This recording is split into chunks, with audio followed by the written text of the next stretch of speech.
Hi friends, നമസ്കാരം. Krishna's story ടൈമിലേക്ക് എല്ലാവർക്കും സ്വാഗതം. ശ്യാമവർണ്ണൻ കഥ കേൾക്കാം. ശ്യാമവർണ്ണൻ ഇതുവരെ വായിച്ച ഭാഗങ്ങൾ എല്ലാവരും കേട്ടിരിക്കുമെന്ന് കരുതട്ടെ. എല്ലാവർക്കും ഭഗവാന്റെ അനുഗ്രഹാശിസ്സുകൾ ഉണ്ടാകട്ടെ എന്ന് പ്രാർത്ഥിക്കുന്നു. ശ്യാമവർണ്ണൻ എന്ന ഈ പുസ്തകത്തിൻ്റെ രചയിതാവ് ദേവദത്ത് പട്നായിക്. മലയാളത്തിലേക്കുള്ള വിവർത്തനം ശ്രീലത എസ്. ഓഡിയോ കൃഷ്ണകുമാരി. ഇന്നത്തെ ഭാഗത്തിലേക്ക്. ഓം ശ്രീകൃഷ്ണ പരമാത്മനേ നമഃ. ആഘ എന്ന പെരുമ്പാമ്പ്. മുതിർന്നു വന്നപ്പോൾ പശുപാലകർ കൂടുതൽ നിർഭയരായി തീർന്നു. ഗോവർദ്ധനത്തിൻ്റെ ചെരുവുകൾക്കപ്പുറമുള്ള കാടുകളിലും കുന്നുകളിലും അവർ അന്വേഷണാർത്ഥം സഞ്ചരിച്ചു. പരിചിതമായതും പതിവുള്ളതും വിട്ട് അറിയില്ലാത്തവയോടുള്ള ഭയത്തെ കീഴടക്കുന്നതിന് അവർ തീരുമാനിച്ചു. ഒരു വഴി അവരെ വളരെ ആഴമുള്ള ഇരുണ്ട ഒരു വലിയ തുരങ്കത്തിലേക്ക് നയിച്ചു. അത് എങ്ങനെയാണെന്നാണോ അവർ കരുതിയിരുന്നത്, യഥാർത്ഥത്തിൽ അങ്ങനെയേ ആയിരുന്നില്ല. അത് ആഘ എന്നു പേരുള്ള ഒരു ഭീമാകാരനായ പെരുമ്പാമ്പിൻ്റെ തുറന്ന വായ ആയിരുന്നു.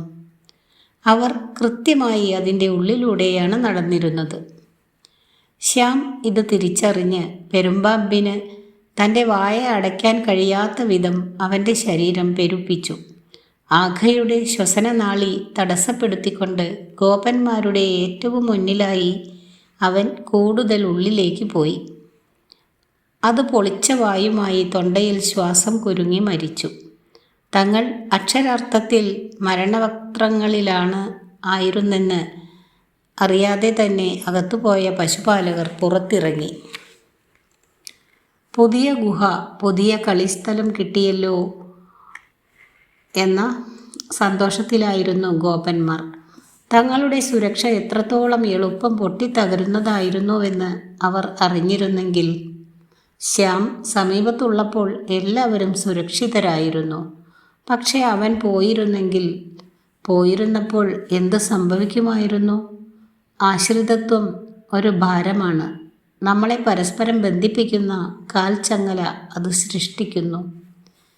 ഈ സംഭവം രാമായണത്തിൽ കടലിലുണ്ടായിരുന്ന രാക്ഷസരൂപിയായ സിംഹികയെ ഹനുമാൻ അവളുടെ വായുടെ ഉള്ളിൽ കയറിയിട്ട് പിന്നെ ശരീരത്തിൻ്റെ വലുപ്പം വർദ്ധിപ്പിച്ച് അവളുടെ വയർ കീറി വധിക്കുന്നതിനെ അനുസ്മരിപ്പിക്കുന്നു. നന്ദനെ വിഴുങ്ങിയ പെരുമ്പാമ്പ്. അടുത്ത ഭാഗം. ഒരു ദിവസം ദൈവങ്ങളോട് അവരുടെ അനുഗ്രഹങ്ങൾക്കും നന്ദി പറയുന്നതിനായി എല്ലാ ഗോപന്മാരും ഗോപികമാരും നദീതീരത്തൊത്തുകൂടി. അനുഷ്ഠാനങ്ങൾ കഴിഞ്ഞതും ഒരു സദ്യ നടത്തി. സദ്യയ്ക്ക് ശേഷം എല്ലാവരും അല്പം മയങ്ങി. പെട്ടെന്ന് നന്ദൻ സഹായത്തിനായി നിലവിളിക്കുന്നത് കേട്ടു. ഒരു ഭീമാകാരനായ പാമ്പ് നന്ദനെ കാലിൽ പിടിച്ച് വലിച്ചു കൊണ്ടുപോയി മുഴുവനായി വിഴുങ്ങിക്കൊണ്ടിരിക്കുകയായിരുന്നു. ഗോപാലകന്മാർ വടികൾ കൊണ്ടും തീക്കൊള്ളികൾ കൊണ്ടും പാമ്പിനെ അടിച്ചു. പക്ഷേ അത് നന്ദനെ വിടാൻ കൂട്ടാക്കിയില്ല. ഗോപന്മാർക്ക് വലിയ ഉത്കണ്ഠ സൃഷ്ടിച്ച ഈ സംഭവം നടക്കുന്നത് ശ്യാം അവിടെ എത്തുന്നതിന് കുറച്ച് മുൻപായിരുന്നു. ശ്യാം വന്നപ്പോൾ അവൻ വെറുതെ ആ പാമ്പിനെ ഒന്ന് സ്പർശിച്ചു. ഞൊടിയിട കൊണ്ട് പാമ്പ് നന്ദനെ സ്വതന്ത്രനാക്കി. പാമ്പ് ഒരു വിദ്യാധരനായി രൂപാന്തരം പ്രാപിച്ചു. ഒരു സന്യാസിയുടെ ധ്യാനത്തിൽ ശല്യമുണ്ടാക്കിയതിന് എന്നെ ശപിച്ച് ഒരു മൃഗമാക്കി മാറ്റിയതാണ്. ശ്യാം എപ്പോഴാണോ എന്നെ സ്പർശിക്കുന്നത് അപ്പോൾ എനിക്ക് മോക്ഷം കിട്ടുമെന്ന് അദ്ദേഹം എന്നോട് പറഞ്ഞിരുന്നു. നന്ദനെ ആക്രമിച്ചുകൊണ്ട് ഞാൻ അത് സംഭവിക്കുവാൻ ഇടവരുത്തി, അവൻ പറഞ്ഞു. വിദ്യാധരൻ നന്ദനോട് ക്ഷമ ചോദിച്ചു. ശ്യാമിനെ കുനിഞ്ഞ് വന്ദിച്ചു. പിന്നെ അവൻ അവൻ്റെ സ്വർഗീയ ദേശത്തേക്ക് തിരിച്ചു. അവർ വീട്ടിലെത്തിക്കഴിഞ്ഞപ്പോൾ നന്ദൻ പുത്രന്മാരോട് പറഞ്ഞു, എല്ലാ ദുഷ്ടന്മാരും നിശ്ചയമായും ഇരകളായിരിക്കും. എൻ്റെ മക്കളെ, അവരുടെ കഥകൾ നമ്മൾ കേട്ടിരുന്നുവെങ്കിൽ മധുരയിലെ ഭീതിതനായ കംസൻ ബലാത്സംഗത്തിൽ നിന്ന് ജനിച്ച കുഞ്ഞ് ആയിരുന്നു. സ്വന്തം മാതാവ് പോലും ശപിച്ചവൻ, അവനെ വളർത്തുന്നതിലും ഭേദമാണ് മരണമെന്ന് കരുതി സ്വയം വധിച്ചവൾ, മഗധയിലെ ഉഗ്രസ്വേച്ഛാധിപതിയായ ജരാസന്ധൻ ജനിച്ച സമയത്തു തന്നെ മരണപ്പെട്ട ശിശുവാണെന്ന് കരുതി ഒഴിവാക്കപ്പെട്ടതാണ്. അങ്ങനെയുള്ള മാനസികാഘാതങ്ങളോടെ ജനിച്ചവർ ഒരിക്കലും സാധാരണ നിലവാരത്തിലുള്ളവർ ആയിരിക്കില്ല. അവർ എല്ലായ്പ്പോഴും ലോകത്തെ ഒരു അപകട സൂചന എന്ന നിലയ്ക്കേ കാണുകയുള്ളൂ. നന്ദൻ പിന്നെ അയാളുടെ 2 ആൺകുട്ടികളെയും കെട്ടിപ്പിടിച്ചു. നിങ്ങൾ സ്നേഹത്തിൽ വളർത്തപ്പെട്ടവരാണ്, സുരക്ഷിതരും അനുഗ്രഹിക്കപ്പെട്ടവരുമാണെന്ന് തോന്നിപ്പിക്കപ്പെട്ടവർ. നിങ്ങൾ ഒരിക്കലും ലോകത്തെ ഒരു ഭീഷണിയായി കാണരുത്. ഏറ്റവും പ്രധാനമായി, ഒരിക്കലും ലോകത്തെ മറ്റുള്ളവർക്ക് ഒരു ഭീഷണിയായി മാറുകയുമരുത്. ചില വന്യമൃഗങ്ങളെ രാക്ഷസരായിട്ടും മറ്റു ചിലവയെ ദൈവങ്ങളായിട്ടുമാണ് വീക്ഷിക്കപ്പെട്ടിട്ടുള്ളത്. ചിലരെ ആരാധിക്കുന്നു, ചിലരെ ഭയപ്പെടുന്നു. മൂർത്തരൂപമില്ലാത്ത വന്യതയെക്കുറിച്ച് യുക്തിയുക്തമായി മനസ്സിലാക്കുന്നത് ഇത് മനുഷ്യജീവികളെ സഹായിക്കുന്നു. 9-ാം നൂറ്റാണ്ടിൽ ഇന്തോനേഷ്യയിലെ പ്രംബനൻ എന്ന സ്ഥലത്തുള്ള കാൻഡി വിഷ്ണു ക്ഷേത്രത്തിൽ കൃഷ്ണനും ബലരാമനും ഒരു കടൽ രാക്ഷസിൻ്റെ അഥവാ സർപ്പത്തിൻ്റെ, ഒരുപക്ഷെ വിദ്യാധരൻ ആയിരിക്കാം ബ്രാക്കറ്റിൽ, വായ തുറന്ന് നിരീക്ഷിക്കുന്നതിൻ്റെയും ഒരു കാളയെയും അരിഷ്ടനാകുന്നതിന് സാധ്യതയുണ്ട് ബ്രാക്കറ്റിൽ ഒരു മനുഷ്യനെയും, ചിലപ്പോൾ കംസനായിരിക്കാം ബ്രാക്കറ്റിൽ, കീഴടക്കുന്നതിൻ്റെയും വിഗ്രഹങ്ങൾ കാണുവാൻ സാധിക്കും. ഇന്ത്യയിൽ കൃഷ്ണഗോപാലന്മാരുടെ വിഗ്രഹങ്ങളെ കൂടുതൽ ശ്രേഷ്ഠമായി കണക്കാക്കിയ ഭക്തിപ്രസ്ഥാന കാലഘട്ടത്തിനു മുൻപ് കൃഷ്ണവാസുദേവന്മാരുടെ കഥകൾ തെക്കുകിഴക്കൻ ഏഷ്യയിലേക്ക് പരന്നിരുന്നു. കാളിയൻ്റെ പത്തിമേൽ നൃത്തമാടുന്നു. അടുത്ത ഭാഗമാണ്. യമുന നദിയുടെ ഒരു തിരിവിൽ കയം ശാന്തമായിരുന്നു, ഒപ്പം ഇരുണ്ടതും വിഷമയവും. ഇവിടെയാണ് അനേകം പത്തികളുള്ള സർപ്പമായ കാളിയൻ കഴിഞ്ഞിരുന്നത്. പശുപാലകർ യമുനയുടെ ഈ ഭാഗം ഒഴിവാക്കിയിരുന്നു. തങ്ങളുടെ പശുക്കളെ വെള്ളം കുടിപ്പിക്കുന്നതിനായി അവിടെ നിന്നും വളരെ അകലങ്ങളിലേക്ക് കൊണ്ടുപോയിരുന്നു. തൻ്റെ പശുക്കൾക്കും ചങ്ങാതിമാർക്കുമൊപ്പം ഈ കയത്തിൽ തന്നെ നീന്തണമെന്ന് ശ്യാം നിശ്ചയിച്ചുറപ്പിച്ചിരുന്നു. അരുത്, അവൻ്റെ ചങ്ങാതിമാർ പറഞ്ഞു. പക്ഷേ അത് ശ്രദ്ധിക്കുവാൻ ശ്യാം കൂട്ടാക്കിയില്ല. അവൻ നദിയുടെ തീരത്ത് വളർന്നു നിന്നിരുന്ന ഒരു വൃക്ഷത്തിൽ കയറി ഉല്ലാസത്താൽ കൂക്കി വിളിച്ചുകൊണ്ട് അവിടെ നിന്ന് വെള്ളത്തിലേക്ക് ഊളിയിട്ടു. ശ്യാം വെള്ളത്തിലേക്ക് എത്തിക്കഴിഞ്ഞില്ല. അതിനു മുൻപേ തന്നെ കാളിയൻ അതിൻ്റെ വാൽ അവൻ്റെ കാലിൽ ചുറ്റി. അതിൻ്റെ വിഷപ്പല്ലുകൾ അവൻ്റെ കൈകളിൽ കുത്തിയിറക്കി. പശുപാലകന്മാർ ഭയം കൊണ്ട് ഉറക്കെ നിലവിളിച്ചു. അവരുടെ കരച്ചിൽ കേട്ടുകൊണ്ട് മുഴുവൻ ഗ്രാമവും നദീതീരത്തൊത്തുകൂടി. ശ്യാമിൻ്റെ രക്ഷയ്ക്കായി എത്തുന്നതിന് പുരുഷന്മാർ വല്ലാതെ ഭയവിഹ്വലരായിരുന്നു. ശ്യാം അധികം വൈകാതെ മരിക്കും എന്ന ചിന്തയിൽ സ്ത്രീകൾ മോഹാലസ്യപ്പെട്ടു വീണു. എന്നിരുന്നാലും ശ്യാം ഈ സംഭവത്തിൽ അങ്ങേയറ്റം ആഹ്ലാദം കണ്ടെത്തി. അവൻ കാളിയൻ്റെ വളയങ്ങളിൽ നിന്ന് വെറുതെയങ്ങ് തെന്നിമാറി ഊർന്നു പോന്നു. പിന്നെ ഉയർന്നു പൊങ്ങിച്ചാടി സർപ്പത്തിന് പത്തിയിൽ കയറി നിന്നു. അതിൻ്റെ വാലിൽ ഇറുക്കി പിടിച്ചുകൊണ്ട് അവൻ നൃത്തം ചവിട്ടാൻ തുടങ്ങി. സംഗീതം നൽകാനായി നദിയിലെ ജലം തീരത്തിലൂടെ അടിച്ചു തെറിച്ചു നീങ്ങി. ശ്യാമിൻ്റെ പാദങ്ങളുടെ നിരന്തരവും കഠോരവുമായ ചവിട്ടുമൂലം അവസാനം കാളിയന് തോൽവി അംഗീകരിക്കേണ്ടി വന്നു. കാളിയൻ്റെ ഭാര്യമാർ തങ്ങളുടെ ഭർത്താവിനെ ജീവിക്കാൻ അനുവദിക്കണമെന്ന് ശ്യാമിനോട് യാചിച്ചു. നീ ഈ നദി വിട്ടു പോകണം, ശ്യാം ആജ്ഞാപിച്ചു. കാളിയൻ തർക്കിച്ചു. ഓ ശ്യാം, എന്നെ അപകടത്തിലേക്ക് തള്ളിവിട്ടുകൊണ്ട് നീ നിന്റെ പശുപാലകർക്കായി നദിയെ സുരക്ഷിതമാക്കുന്നു. ഞാൻ എൻ്റെ തന്നെ വിഷത്തിൽ കുളിച്ചുകൊണ്ട് ഈ ഇരുണ്ട കയം എന്തുകൊണ്ട് തിരഞ്ഞെടുത്തുവെന്ന് നീ എന്നെങ്കിലും ആലോചിച്ചിട്ടുണ്ടോ? ഈ കയം വിടുന്നതിന് ഞാൻ എന്തുകൊണ്ട് വിസമ്മതിക്കുന്നുവെന്ന്? ഇവിടെ ഞാൻ സുരക്ഷിതനാണ്. യമുനയുടെ ഇരുണ്ട കയങ്ങളിൽ ആർക്കും എന്നെപ്പോലെ ഇരുണ്ട ഒരു സർപ്പത്തെ കാണുവാൻ കഴിയില്ല. പക്ഷെ നീ ആജ്ഞാപിക്കുന്നത് പ്രകാരം ഞാൻ ഇവിടം വിടുമ്പോൾ തന്നെ എന്നെപ്പോലെയുള്ളവരെ ആഹാരമാക്കിയിരിക്കുന്ന ഗരുഡൻ എന്ന കഴുകൻ എന്നെ ആക്രമിക്കുകയും കൊല്ലുകയും ചെയ്യും. നിന്റെ പശുപാലകരെ രക്ഷിക്കുന്നതിനായി നീ ഞാൻ മരിക്കുവാൻ അനുവദിക്കുമോ? വിഷ്ണു എല്ലാവരുടെയും രക്ഷകനാണോ അതോ തിരഞ്ഞെടുക്കപ്പെട്ട കുറച്ചു പേരുടേത് മാത്രമോ? ഗരുഡൻ അവനോ അവൻ്റെ ഭാര്യമാർക്കോ യാതൊരു ഉപദ്രവവും ചെയ്യില്ല എന്ന് ശ്യാം കാളിയന് വാക്കുകൊടുത്തു. പിന്നെ കാളിയൻ യമുന വിട്ടു.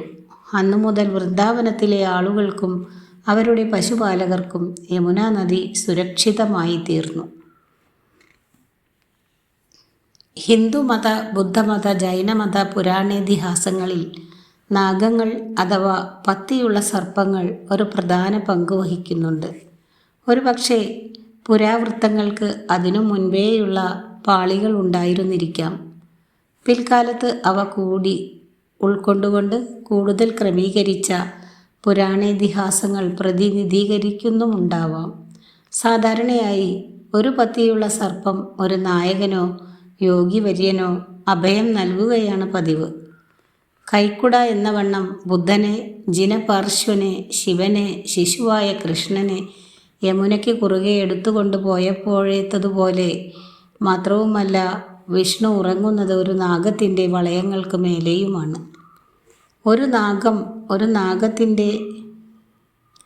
ഒരു നാഗം ശിവൻ്റെ കഴുത്തിന് ചുറ്റും വലയം നിൽക്കുന്നു. കൃഷ്ണനാകട്ടെ നാഗത്തിൻ്റെ പത്തിയിൽ നൃത്തം ചെയ്തു. അങ്ങനെ പാമ്പ് ശിവൻ്റെ മുകളിലാണ്, വിഷ്ണു പാമ്പിൻ്റെ മുകളിലും. ഹിന്ദുമതത്തിലെ പുരാണേതിഹാസങ്ങളിൽ കണ്ടിട്ടുള്ള ശിവവിഷ്ണു എതിർപ്പുകളുടെ സൂചനയാണ് ഇത്. കൃഷ്ണനും കാളിയനും ഒരേ കാര്യമാണ് അർത്ഥമാക്കുന്നത് എന്നത് പ്രധാനമാണ്. കറുത്ത നിറമുള്ളവൻ അവർ പരസ്പര പൂരകങ്ങളാണെന്ന് അഭിപ്രായപ്പെടുന്നു. ഹിന്ദുമത സാഹിത്യത്തിൽ ഗരുഡൻ്റേതും കാളിയൻ്റേതും കഴുകൻ്റേതും സർപ്പത്തിൻ്റേതും ആവർത്തിച്ചു വരുന്ന വിഷയമാണ്. അത് പക്ഷികളെ ആരാധിച്ചിരുന്ന നാടോടി സമൂഹങ്ങളുടെയും സർപ്പങ്ങളെ ആരാധിച്ചിരുന്ന, ഒരിടത്തും താവളമുറപ്പിച്ചിരുന്ന വ്യവസ്ഥാപിത സമൂഹങ്ങളുടെയും ഇടയിൽ പുരാതന കാലങ്ങളിൽ നിലനിന്നിരുന്ന മത്സരമാണ് സ്മരണയിൽ എത്തിക്കുന്നത്. തൻ്റെ ഭാവപ്രചുരമായ കണ്ണുകളും മാസ്മരിക ശക്തിയുമുള്ള ചുവടുകളും കൊണ്ട് ഗോപികമാരെയും ഗോപന്മാരെയും വിനോദിപ്പിക്കുന്ന കാളിയൻ്റെ മേലെ നൃത്തം ചവിട്ടുന്ന കൃഷ്ണൻ എന്ന നർത്തകൻ നടവാര എന്ന് വിളിക്കപ്പെടുന്നു.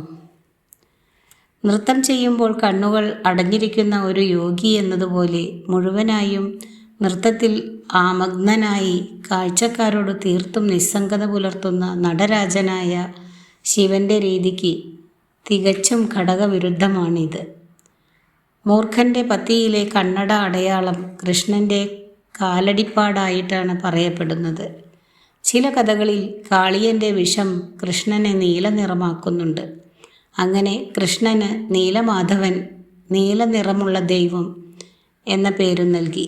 പാലാഴി കടഞ്ഞെടുത്ത് കിട്ടിയ ഹലാഹല വിഷം ശിവൻ്റെ കഴുത്ത് നീല നിറമാക്കിയതുമൂലം ശിവന് നീലകണ്ഠൻ ബ്രാക്കറ്റിൽ നീല നിറമുള്ള കണ്ഠമുള്ളവൻ എന്ന പേര് നൽകിയതുപോലെ ഹിന്ദുമത സമൂഹങ്ങൾക്കിടയിൽ കറുപ്പ് നിറവും നീല നിറവും തമ്മിൽ എക്കാലത്തും ഒരു ആശയക്കുഴപ്പം വ്യാപകമായിരുന്നു. അനേകം ആളുകൾക്കും കറുത്ത നിറമുള്ള കൃഷ്ണനേക്കാൾ സ്വീകാര്യനായിരുന്നത് നീല നിറമുള്ള കൃഷ്ണനാണ്. അടുത്ത ഭാഗം കാട്ടുതീ. ഒരിക്കൽ വളരെയധികം വന്യമൃഗങ്ങൾ മേച്ചിൽപ്പുറങ്ങളിലേക്ക് ഓടിപ്പാഞ്ഞു വന്നു. മാനുകൾ, മുയലുകൾ, പാമ്പുകൾ, എലികൾ, അണ്ണാന്മാർ എന്നിങ്ങനെ. അവ പശുക്കളെയും പശുപാലകരെയും മറികടന്ന് നദിയുടെ നേർക്ക് ഓടി. ഗോപന്മാർ തല ഉയർത്തി നോക്കി. ആകാശം പുകപടലങ്ങൾ കൊണ്ട് മറയ്ക്കപ്പെട്ടിരുന്നത് കണ്ടു. ഗോവർദ്ധനത്തിൻ്റെ ചുറ്റുമുള്ള വനാന്തരങ്ങൾക്ക് തീ പിടിച്ചിരിക്കുന്നുവെന്ന് കണ്ട് അവർ പരിഭ്രാന്തരായി. ഓടിക്കോ, അവർ നിലവിളിച്ചു. എല്ലാവരും വെള്ളത്തിന് സമീപത്തേക്ക് ഓടി. പക്ഷേ ശ്യാം ഒഴികെ. ശ്യാം വായ് പൊളിച്ചു. അഗ്നിയെ സ്വന്തം വായിലേക്ക് ആവാഹിച്ചു. എല്ലാം ദഹിപ്പിക്കുന്നവൻ ആരോ അവനെ തന്നെ ഇല്ലാതാക്കി. മേച്ചിൽപ്പുറം സുരക്ഷിതമായിരുന്നു, കാടും സുരക്ഷിതമായിരുന്നു. മാനുകൾ വനാന്തരങ്ങളിലേക്ക് മടങ്ങി വന്നു, പശുക്കൾ മേച്ചിലിടങ്ങളിലേക്കും. അഗ്നിദേവന് തന്നെ വിഴുങ്ങിയ ഗോപാലകൻ ഭഗവാൻ തന്നെയാണ് എന്നതിൽ യാതൊരു സംശയവും ഉണ്ടായിരുന്നില്ല. അയാൾ ഈ വാർത്ത മേഘങ്ങൾക്കും അപ്പുറം നക്ഷത്രങ്ങൾക്കിടയിലും പരത്തി. വേദങ്ങളിലെ ഒരു പ്രധാന ദൈവമാണ് അഗ്നി. പക്ഷേ ഇവിടെ കൃഷ്ണൻ്റെ ആജ്ഞാനുവർത്തിയാക്കിയിരിക്കുന്നു. അങ്ങനെ പിൽക്കാലത്ത് കൃഷ്ണൻ്റെ ആധിപത്യം പുരാണ ഹിന്ദു മതത്തിൽ സ്ഥാപിക്കപ്പെട്ടു. കൃഷ്ണൻ ഗ്രാമങ്ങളെ വന്യമൃഗങ്ങളിൽ നിന്നും അതേപോലെ കാട്ടുതീ പോലെയുള്ള പ്രകൃതി ദുരന്തങ്ങളിൽ നിന്നും രക്ഷിക്കുന്നു. അങ്ങനെ കൃഷ്ണൻ പുരാതന കാലത്തെ സംരക്ഷക ദൈവം ആക്കപ്പെടുന്നു. വൃന്ദാവനത്തിൽ തീർത്ഥാടനത്തിന് പോകുന്നവർ വ്രജയ്ക്ക് ചുറ്റും പോകും. പരമ്പരാഗതമായി 84 കോസ്, ഒരു കോസ് ഏതാണ്ട് 3 കിലോമീറ്റർ വരും ദൂരമുണ്ട് എന്ന് പറയപ്പെടുന്നു. ഈ സന്ദർശനത്തിൽ കൃഷ്ണൻ തൻ്റെ ഗോപാലകരായ ചങ്ങാതിമാർക്കൊപ്പം കളികളിൽ ഏർപ്പെട്ട് സ്വയം ആനന്ദിച്ചിരുന്ന കാടുകളും കായ്കനി തോട്ടങ്ങളും കുളങ്ങളും ഉൾപ്പെടുന്നു.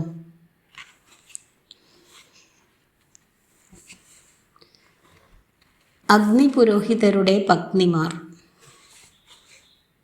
അടുത്ത ഭാഗമാണ്. അതിരാവിലെ തങ്ങളുടെ അമ്മമാർ നൽകിയിരുന്ന ചെറുതായി സുഗന്ധ മസാല ചേർത്ത വെണ്ണ പുരട്ടിയ ചോളം കൊണ്ടുണ്ടാക്കിയ അപ്പങ്ങൾ ശ്യാമും ബലരാമനും കഴിച്ചു തീർക്കും. ഉച്ചയാകുമ്പോഴേക്കും വീണ്ടും വിശന്ന് അവർ കാടുകളിൽ ചെറുപഴങ്ങളും മറ്റു പഴങ്ങളും തിരയും. ഒരു ദിവസം അവർക്ക് ഒന്നും കണ്ടെത്താനായില്ല. അവർ കൂടുതൽ കാടിൻ്റെ ഉള്ളിലേക്ക് പോയിക്കൊണ്ടിരുന്നു. അവസാനം കാട് വെട്ടിത്തെളിച്ച ഭൂമിയിൽ എത്തിപ്പെടും വരെ. അവിടെ ഋഷിമാർ ഒരു ചടങ്ങ് അനുഷ്ഠിക്കുന്നത് അവർ കണ്ടു. അഗ്നിയിലേക്ക് കുടങ്ങൾ നിറയെ ആഹാരവും വെണ്ണയും പാലും ഒഴിക്കുന്നു. നിങ്ങൾ എന്താണ് ഈ ചെയ്തുകൊണ്ടിരിക്കുന്നത്? ശ്യാം ചോദിച്ചു. ഞങ്ങൾ ദൈവങ്ങൾക്ക് ആഹാരം നൽകുകയാണ്, ഋഷിമാർ പ്രതിവചിച്ചു. എവിടെയാണ് അവർ? ശ്യാം അന്വേഷിച്ചു. നക്ഷത്രങ്ങൾക്കും അപ്പുറം. ഈ അഗ്നിയാണ് അവരുടെ വായ. പുകയിലൂടെ ഈ നിവേദ്യം അവരുടെ അടുത്തേക്ക് യാത്ര ചെയ്യുന്നു. നിങ്ങൾക്ക് കാണാൻ സാധിക്കാത്ത, ഒരിക്കലും ആഹാരം ആവശ്യപ്പെടാത്ത അങ്ങ് ദൂരെ സ്വർഗീയ രാജ്യങ്ങളിൽ ജീവിക്കുന്ന അവർക്ക് നൽകുന്നതിനു പകരം നിങ്ങൾക്ക് ചുറ്റുമുള്ള വിശക്കുന്ന വായകൾക്ക് ഈ ഭക്ഷണം നൽകുന്നതല്ലേ നല്ലത്? ശ്യാം ചോദിച്ചു. ദൂരെ മാറിപ്പോകൂ. നിങ്ങൾ താണകൂട്ടരായ ഗോപാലകരാണ്. നിങ്ങൾക്ക് മനസ്സിലാവില്ല. നിങ്ങളുടെ നിഴലുകൾ പരിപാവനമായ യജ്ഞവേദിയെ അശുദ്ധമാക്കും. മതാചാര ചടങ്ങുകളെ മുറുകെ പിടിക്കുന്ന അവർ ആക്രോശിച്ചു. ഈ ശത്രുത കണ്ട് അത്ഭുതപ്പെട്ടുപോയ ശ്യാമും അവൻ്റെ കൂട്ടുകാരും യാഗവേദിയും ചുറ്റുപാടും വിട്ട് അകലേ പോയി. അലഞ്ഞ് അവർ കുറച്ചകലെയുള്ള ഒരു അധിനിവേശ താവളത്തിലെത്തി. ഇവിടെ അവർക്ക് കുറച്ച് സ്ത്രീകളെ കാണാനായി. ഗോപാലകർ എത്ര വിശന്നിരിക്കുന്നുവെന്ന് മനസ്സിലാക്കിയ ആ സ്ത്രീകൾ അവരെ സ്വാഗതം ചെയ്തു. തങ്ങളുടെ സ്വന്തം കൈകൾ കൊണ്ട് അവരെ ആഹാരം കഴിപ്പിച്ചു. ഭക്ഷണം അഗ്നിയിലേക്ക് എറിയുന്ന ആ പുരുഷന്മാർ പറഞ്ഞു, ഞങ്ങൾ താണകൂട്ടരായ ഗോപാലകരും കാനനം വിഷമയമാക്കിയവരുമാണെന്ന്. ഗോപന്മാർ പറഞ്ഞു. ആഹാരം ഉയർന്ന കൂട്ടർ, താഴ്ന്ന കൂട്ടർ എന്നൊന്നും വേർതിരിവ് കാണിക്കുന്നില്ല. ആൺകുട്ടികൾ ശബ്ദമുണ്ടാക്കിക്കൊണ്ട് കഞ്ഞി കഴിക്കുന്നത് കണ്ട് സന്തോഷത്തോടെ ഉദാരമതികളായ ആ സ്ത്രീകൾ പറഞ്ഞു. ആ പുരുഷന്മാർ അവരുടെ ഭർത്താക്കന്മാരായിരുന്നു. ഇതിനിടെ അഗ്നി പുരോഹിതരെ കഠിനമായി ശാസിച്ചു. നിങ്ങൾ ഇവിടെ ദൈവസ്തുതികളും ചൊല്ലിയിരിക്കുമ്പോൾ നിങ്ങളുടെ പത്നിമാർ വിഷ്ണുവിനെ അവരുടെ സ്വന്തം കൈകൾ കൊണ്ട് ഊട്ടി.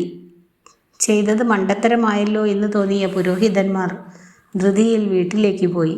പക്ഷേ അപ്പോഴേക്കും ശ്യാം പോയി കഴിഞ്ഞിരുന്നു. പുരോഹിത പത്നിമാർ ഗോപികമാരെ പോലെ തന്നെ വിശപ്പ് തുടങ്ങിയ ശാരീരിക അനുഭവങ്ങളും തീവ്രാഭിലാഷം ഭക്തിമാർഗം പോലുള്ള വികാരങ്ങളുമായി ബന്ധപ്പെട്ടിരിക്കുന്നു. അതേസമയം അവരുടെ ഭർത്താക്കന്മാരും ഗോപാലകരും ചടങ്ങുകളുടെയും നിയമങ്ങളുടെയും ലോകവുമായി ബന്ധപ്പെട്ടിരിക്കുന്നു. ശിവപുരാണത്തിൽ യജ്ഞം അനുഷ്ഠിച്ചുകൊണ്ടിരിക്കുന്ന പുരോഹിതരുടെ പത്നിമാരെ ശിവന്റെ ദൃശ്യം തന്നെ അധിനിവേശം കൊണ്ട് ഉന്മത്തരാക്കുന്നുണ്ട്. അവർ അവരുടെ ഭർത്താക്കന്മാരെ ഉപേക്ഷിച്ച് ശിവന്റെ പിന്നാലെ പോയി. അതേപോലെ ഈ കഥയിൽ ആനന്ദതുന്തിലനായ കൃഷ്ണന്റെ ദൃശ്യം യജ്ഞം അനുഷ്ഠിച്ചു കൊണ്ടിരിക്കുന്ന പുരോഹിതരുടെ പത്നിമാരിൽ മാതൃവാത്സല്യം നിറയ്ക്കുന്നുമുണ്ട്. ബാലകരെ ഭക്ഷണം കഴിപ്പിക്കുന്നത് അവർക്ക് വലിയ സംതൃപ്തി കൊണ്ടുവരുന്നുണ്ട്. അങ്ങനെയുള്ള കഥകളിലൂടെ ആദ്യകാല വേദ അഥവാ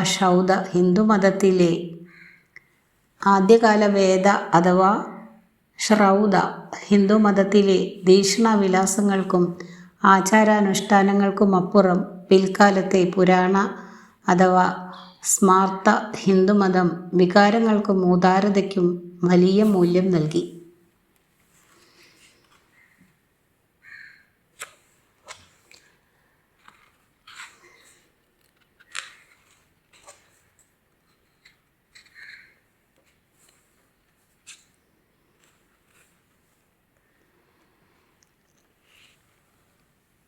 അടുത്ത ഭാഗം ബ്രഹ്മാവിൻ്റെ സംശയം എന്ന ഭാഗമാണ്. വിഷ്ണു ഇപ്പോൾ ഭൂമിയിൽ വനാന്തരങ്ങളിൽ പശുവിനെ പാലിച്ചുകൊണ്ട് ശ്യാം എന്ന ഗോപാലകനായി നടക്കുന്നുണ്ട് എന്ന വാർത്ത സ്വർലോകത്തും എത്തി. മുഴുവൻ ജീവജാലങ്ങളുടെയും മുത്തച്ഛനായ ബ്രഹ്മാവിന് പക്ഷേ അത് ബോധ്യപ്പെട്ടില്ല.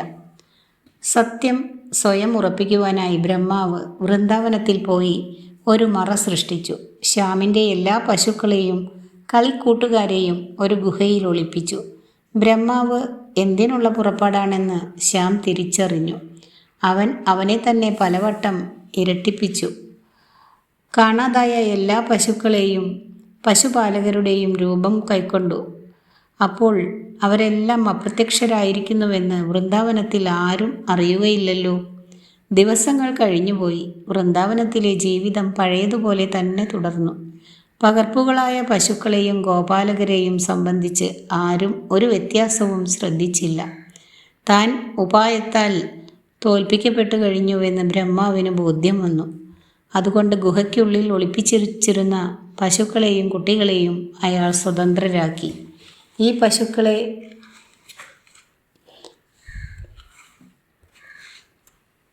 പശുക്കളുടെയും ഗോപാലകരുടെയും വരവ് ഗ്രാമവാസികളെ ആശയക്കുഴപ്പത്തിലാക്കുമെന്ന് പ്രതീക്ഷിക്കുകയും ചെയ്തു. പക്ഷേ തങ്ങളെ ഒരു നിഗൂഢമായ ഗുഹയിൽ കെണിയിൽ അകപ്പെടുത്തിയതിനെക്കുറിച്ച് യാതൊരു ഓർമ്മയുമില്ലാതെ പശുക്കളും ഗോപാലകരും താന്താങ്ങളുടെ തൊഴുത്തുകളിലേക്കും വീടുകളിലേക്കും മടങ്ങി വന്നു. അവർ വൃന്ദാവനത്തിൽ പ്രവേശിച്ചതും അവരുടെ പകർപ്പുകൾ അപ്രത്യക്ഷരായി.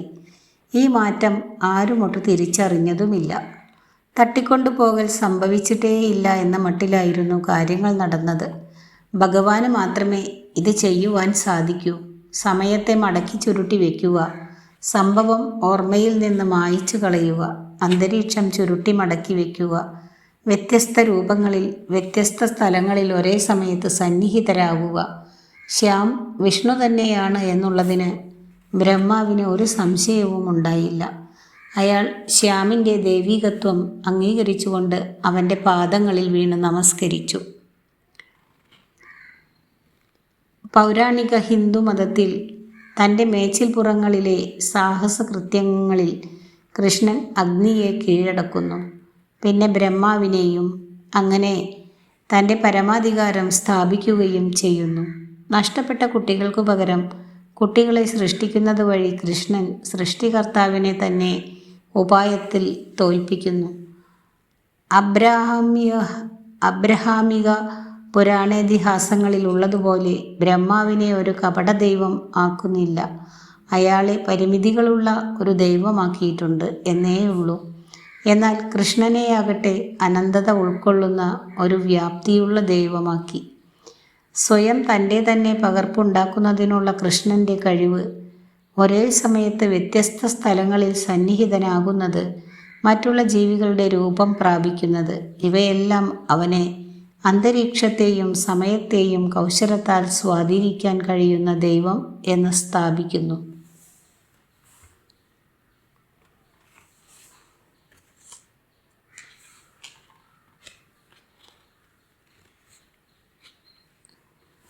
ഗോവർദ്ധനം ഉയർത്തുന്നു. അടുത്ത ഭാഗം. എല്ലാ വർഷവും മഴയുടെ ആഗമനം ആഘോഷിക്കുന്നതിനായി ആകാശത്തിൻ്റെ രാജാവായ ആരുടെ മിന്നൽ പിണരുകളാണോ മഴയെ മേഘങ്ങളിൽ നിന്ന് സ്വതന്ത്രരാക്കുന്നത്, ആ ദൈവമായ ഇന്ദ്രനോട് നന്ദി പ്രകാശിപ്പിക്കുന്നതിനായി യാദവർ ഒരു യജ്ഞം നടത്താറുണ്ട്. ഇതിന് വ്രജയിലെ ഗോപാലകർ നിർമ്മിക്കുന്ന വെണ്ണ ബൃഹത്തായ അളവിൽ ആചാരാഗ്നിയിലേക്ക് ഒഴിക്കും. നമ്മുടെ വെണ്ണയെല്ലാം തിന്നു തീർക്കുന്ന ദൂരെയുള്ള ദൈവത്തിനെ നമ്മൾ ആരാധിക്കുന്നത് എന്തുകൊണ്ടാണ്? ശ്യാം ചോദിച്ചു. അതിനു പകരം നമുക്ക് ഗോവർദ്ധനത്തെ ആരാധിക്കാം. മഴയെ ഗർഭം ധരിക്കുന്ന മേഘങ്ങളെ തടഞ്ഞു നിർത്തുന്നത് ഏത് പർവ്വതത്തിൻ്റെ കൊടുമുടിയാണോ അങ്ങനെ നമുക്ക് മഴ കിട്ടുമെന്ന് ഉറപ്പാക്കുകയും ചെയ്യാം. നമ്മുടെ കന്നുകാലികളെ പരിപോഷിപ്പിക്കുന്ന ഫലഭൂയിഷ്ടമായ പുൽമേടുകളുടെ വാസസ്ഥാനം ആരുടെ മലഞ്ചെരിവുകളാണോ അതിനെ. ശ്യാമിൻ്റെ വാക്കുകൾ കേട്ട് പ്രചോദിതരായ ഗ്രാമവാസികൾ ഇന്ദ്രനു പകരം ഗോവർദ്ധന പർവ്വതത്തെ ആരാധിക്കുവാൻ തീരുമാനിച്ചു. കോപാക്രാന്തനായ ഇന്ദ്രൻ ഗോപാലകരുടെ സമൂഹത്തെ ഒന്നോടെ കഴുകിക്കളഞ്ഞ് അവരുടെ ഉന്മൂലനാശം വരുത്തുന്നതിനായി അതിശക്തമായ പേമാരി താഴേക്ക് ചെരിഞ്ഞു. ബ്രഹ്മാവ് അയാളെ തടയാൻ ശ്രമിച്ചു. പക്ഷേ സ്വർഗത്തിൻ്റെ അധീശൻ അതിന് ചെവി കൊടുത്തില്ല. അദ്ദേഹത്തിൻ്റെ ആകാശം ഇരുണ്ട മേഘങ്ങൾ കൊണ്ട് മൂടി. വൃന്ദാവനത്തിൻ്റെ ദിശയിലേക്ക് മിന്നൽ പിണരുകൾ വീശിയടുപ്പിച്ചു. ജലസമൃദ്ധി ഗ്രാമവാസികളുടെ വീടുകളിലും കന്നുകാലി തൊഴുത്തുകളിലും നനഞ്ഞു തണുത്ത് അവരെല്ലാവരും കൂടി തങ്ങളുടെ കന്നുകാലികൾക്കൊപ്പം എന്തു ചെയ്യണമെന്നറിയാതെയിരുന്ന നന്ദൻ്റെ വീട്ടിൽ ഒത്തുകൂടി. അധികം വൈകാതെ വെള്ളം ഉയരും, അവരെ എല്ലാവരെയും ഒഴുക്കിക്കൊണ്ടുപോകും. ഇത് പ്രളയമായിരിക്കുമോ? ഭയപ്പെടാതിരിക്കൂ, കാര്യങ്ങളുടെ നിയന്ത്രണം ഏറ്റുകൊണ്ട് ശ്യാം പറഞ്ഞു. എന്നെ അനുഗമിക്കുക. ഗ്രാമവാസികളെ അവൻ ഗോവർദ്ധന പർവ്വതത്തിലേക്ക് നയിച്ചു. പിന്നെ പർവ്വതത്തെ പൊക്കിയെടുത്ത് അങ്ങനെ മുഴുവൻ ഗോപാലക സമൂഹത്തിനും ദയവില്ലാത്ത മഴയിൽ നിന്ന് അതിനിടയിൽ അഭയം തേടുവാനായി. മുഴുവൻ പർവ്വതവും ശ്യാമിൻ്റെ ഒരു ചെറുവിരലിലാണ് വിശ്രമിക്കുന്നതെന്ന് എല്ലാവരും ശ്രദ്ധിച്ചു. പക്ഷേ അവർക്ക് അത് വിശ്വസിക്കുവാൻ ഏറെ ബുദ്ധിമുട്ടായിരുന്നു. പർവ്വതക്കുടയുടെ കീഴെ പശുക്കൾ അമറി. ഗോപാലകർ പാട്ടുകൾ പാടി ആഘോഷിച്ചു. നാണം കെട്ടുപോയ ഇന്ദ്രൻ ഭൂമിയിലേക്ക് ഇറങ്ങി വന്നു. ശ്യാമിൻ്റെ പാദങ്ങളിൽ വീണ് തൻ്റെ ധിക്കാരപരവും ചിന്താശൂന്യവുമായ പെരുമാറ്റത്തിന് മാപ്പിരന്നു. എൻ്റെ സ്വർഗത്തിലേക്ക് വന്നാലും തീർച്ചയായും നിനക്ക് അത് കൂടുതൽ മൂല്യവത്തായിരിക്കും, ഇന്ദ്രൻ പറഞ്ഞു. മറ്റുള്ളവരുടെ മേൽ അധികാരം ഉണ്ടായിരിക്കുന്നതിൽ നീ ആനന്ദം കാണുന്നു ഇന്ദ്ര. അതുകൊണ്ട് ആകാശത്തിന് വളരെ ഉയരത്തിൽ സ്ഥിതി ചെയ്യുന്ന നിന്റെ സ്വർഗത്തിൻ്റെ ആഡംബരങ്ങൾ നീ മൂല്യവത്തായി കാണുന്നു. മറ്റുള്ളവർക്ക് ശക്തി കൊടുക്കുന്നതിലാണ് ഞാൻ സന്തോഷം കണ്ടെത്തുന്നത്. അതുകൊണ്ട് പശുക്കളുടെയും പശുപാലകരുടെയും ഈ വാസകേന്ദ്രവും ചാണകവറളികൾ കൊണ്ട് പൂശിയ ചുവരുകളുള്ള അതിൻ്റെ വീടുകളും വെണ്ണ നിറച്ച കുടങ്ങളും ഞാൻ ഇഷ്ടപ്പെടുന്നു.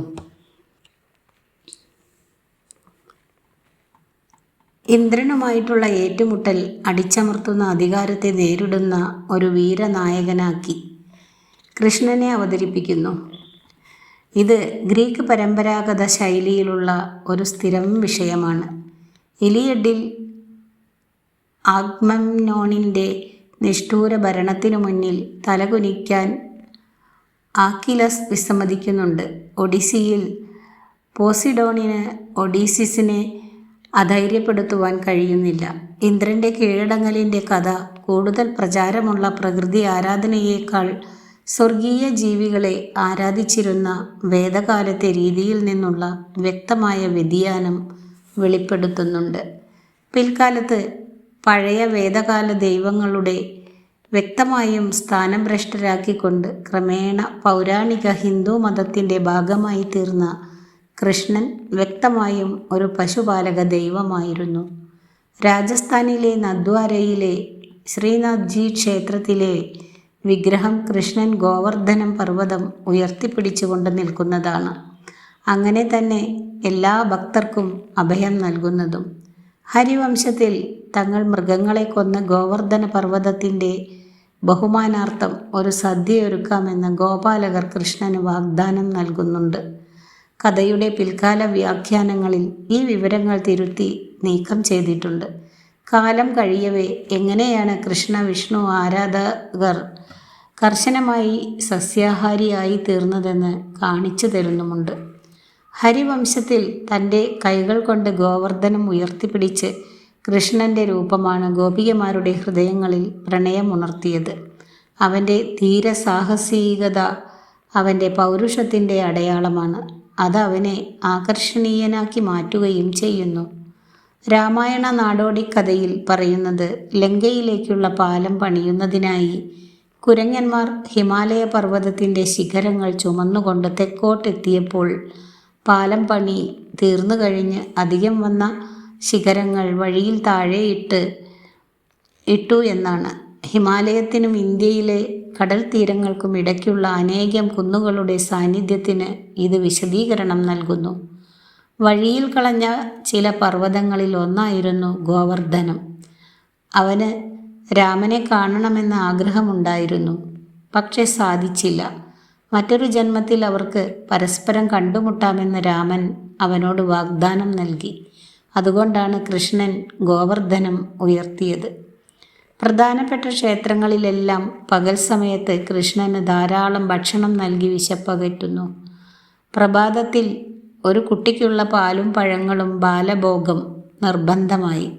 കാരണം എല്ലാ ദിവസവും പ്രഭാതം പുലരുമ്പോൾ കൃഷ്ണൻ നിർബന്ധമായും കുട്ടിയാണ്. പിന്നെ പകൽ സമയത്ത് കൃഷ്ണൻ എന്ന ഗോപാലകനും സാരഥിക്കും വേണ്ടി നെയ്യിലും ശർക്കരയിലും ഉണ്ടാക്കിയ സ്വാദിഷ്ടമായ വിഭവങ്ങൾ തയ്യാറാക്കിയിട്ടുള്ള രാജഭോഗമാണ്. അവസാനം രാത്രി വിശ്രമത്തിനായി വിരമിക്കുന്ന കൃഷ്ണന് ലഘുവായ ഭക്ഷണമായ ശയനഭോഗവും. കൃഷ്ണൻ സാമൂഹിക അധികാരശ്രേണി മറികടക്കുന്നുണ്ട്. വസുദേവൻ ക്ഷത്രിയനാണ്, പക്ഷേ ഒരു യാദവൻ എന്ന നിലയ്ക്ക് അയാളുടെ സ്ഥാനം ഭരതന്മാരുടേതിനേക്കാൾ താഴ്ന്നതാണ്. വസുദേവനെയോ കൃഷ്ണനെയോ ഒരിക്കലും രാജാവായി ചിത്രീകരിച്ചിട്ടില്ല. അവർ സാമൂഹിക സ്ഥാനത്തിൽ രാമായണത്തിലെ രാമനേക്കാൾ കുറഞ്ഞവരാണ്. കൃഷ്ണൻ എപ്പോഴും സങ്കല്പിക്കപ്പെടുന്നത് മറ്റ് സമൂഹങ്ങളെ സേവിക്കുന്ന ഒരു പശുപാലകനോ സാരഥിയോ ആയിട്ടാണ്. ഇതോടുകൂടി ഈ ഭാഗം അവസാനിച്ചിരിക്കുന്നു. വീഡിയോയും അവസാനിപ്പിക്കുകയാണ്. അടുത്ത ദിവസം പ്രണയലോലൻ എന്ന ഭാഗം വായിക്കാം. വീഡിയോ ഇഷ്ടമായാൽ എല്ലാവരും ഒന്ന് ലൈക്ക് ചെയ്യുക. സബ്സ്ക്രൈബ് ചെയ്യാത്തവർ സബ്സ്ക്രൈബ് ചെയ്യുക. പ്രിയപ്പെട്ടവർക്കായി ഷെയർ കൂടി ചെയ്യുക. താങ്ക്